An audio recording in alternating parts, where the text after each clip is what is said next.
militar instauró un método terrible, de una crueldad y de tan sanguinario que cuesta creerlo. Y volviendo a una de las reflexiones que hablaban antes, porque es de los temas que a uno lo dejan pensando. Hombres normales, hombres comunes, que tienen sus hijos, su familia, que van a casa a cenar todas las noches, son capaces de hacer las peores atrocidades. Esto que a uno le parece que no es posible, que una persona bien constituida, con su familia, no, es así. La gente normal, en un determinado contexto, con unas determinadas justificaciones, es capaz de lo peor. Porque sinceramente las aberraciones, la crueldad, el alto grado sanguinario que tuvo la represión del terrorismo en la época de los militares es inigualable. Y por supuesto, por esas mismas razones y porque del Estado, es imperdonable. Es imperdonable y son hechos que, a mi juicio, siempre deben ser juzgados. Los terroristas son delincuentes, obviamente, y que deben someterse a la ley y también deben ser castigados. Pero obviamente ellos están fuera del Estado. En consecuencia, yo creo que no puede haber parificación posible como se pretende. Gracias. Yo le voy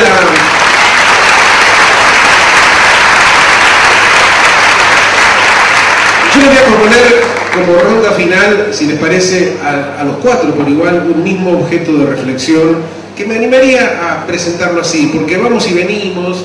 Efectivamente, nuestra presencia aquí, de los que forman parte de un partido, de quienes en esta mesa no tenemos afiliación partidaria, creo yo que se asocia con una preocupación, con una angustia, con un desasosiego que se ha hecho muy presente en estos años, porque va mucho más allá de Alfonsín y del radicalismo. Cuando escuchamos que un presidente dijo lo que dijo Kirchner, cuando habló del silencio de la Argentina, que es uno de los pocos, como creo que decimos los muchachos, uno de los pocos elementos de orgullo del último cuarto de siglo. Si por algo la Argentina, como decía Magdalena, en Roma, recuerdan eso, si por algo la Argentina fue conocida, fue porque al menos en ese punto se hicieron las cosas muy bien, y cuando en 1990 se produjo el indulto, había señores que estaban presos y que fueron puestos en libertad por el que los indultó. Entonces yo, la pregunta que les hago a todos ustedes, comenzando entonces una vez más por Magdalena, es: a la luz de lo que hoy se ve y se escucha, la crispación, el odio,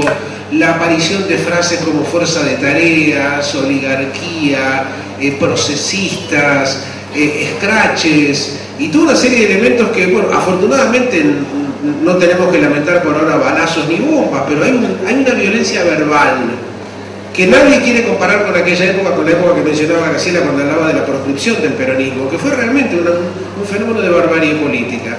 Entonces la pregunta, sin más prólogos, es, comenzando por Magdalena, ¿vos pensás, Magdalena, que este clima que hoy se ve de desasosiego, de bronca, de usar el micrófono público por televisión y por radio para hacer ataques tan brutales, puede recrear en la Argentina ese clima de odio que hoy estamos de algún modo recordando? Creo que todos creemos que el odio no conduce a ninguna parte. El incentivar las diferencias y azuzar, ¿no es cierto?, los diferentes puntos de vista es un juego peligrosísimo, en el cual no vamos a empezar a nombrar a nadie, pero en el cual hay gente que parece sobrasarse. Entonces justamente quisiera anteponerle otra visión, como es la de un hombre que ahora es muy viejito y no puede defenderse y no está esta noche acá con nosotros, como es Ernesto Sábato, y del cual yo quiero recordar algunas cosas.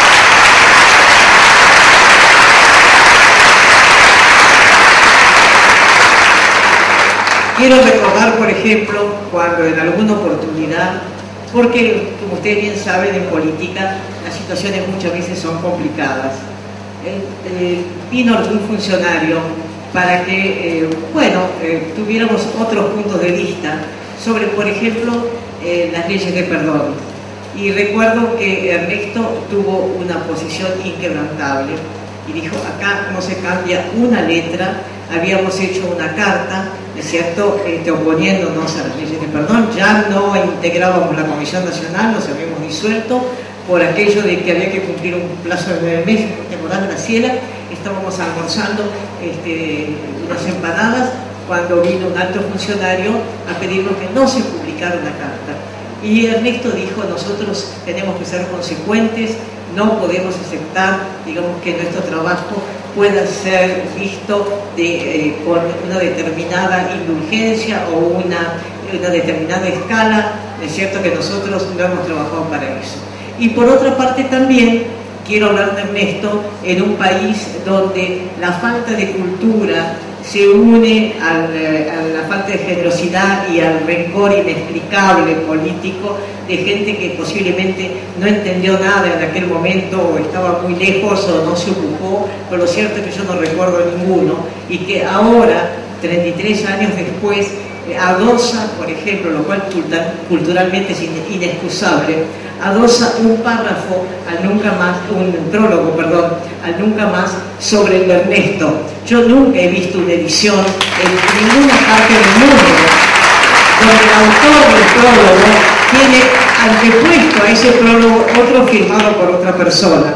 Por eso quiero recordar a ese hombre que está en su casa, que seguramente no sabe que estamos reunidos hoy acá, pero que tuvo mucho coraje, y además en esa circunstancia fue de una gran humildad, pero al mismo tiempo de una enorme firmeza. Por eso yo le tengo un gran cariño y le quiero agradecer muchísimo.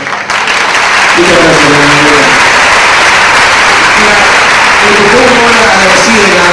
Otra vez recuerdo mi interés en reflexionar en voz alta si efectivamente el clima de crispación y de difusión de juicios descalificatorios de alguna manera puede retrotraer a la Argentina a enfrentamientos que vayan más allá de los actuales escraches.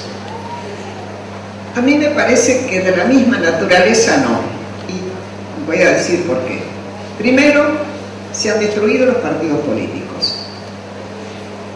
Segundo, no hay una militancia fervorosa que tenga que ver con convicciones muy fuertes.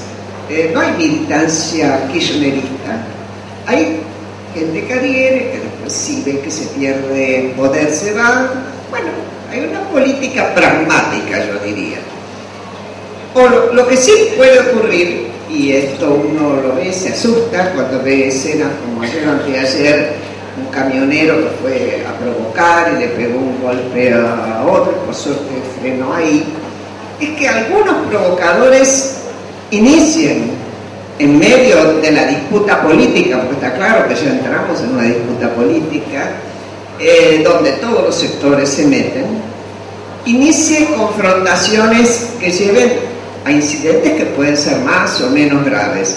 Lo que yo no veo es el fervor de la lucha que había cuando se dio el golpe en el 76, y donde podía estar gritando uno que ponía la picana y estaba convencido, ¡viva Perón!, y el que estaba siendo picaneado, porque era un montonero, decía, ¡viva Perón!, y lo decían con convicción en ese sentido.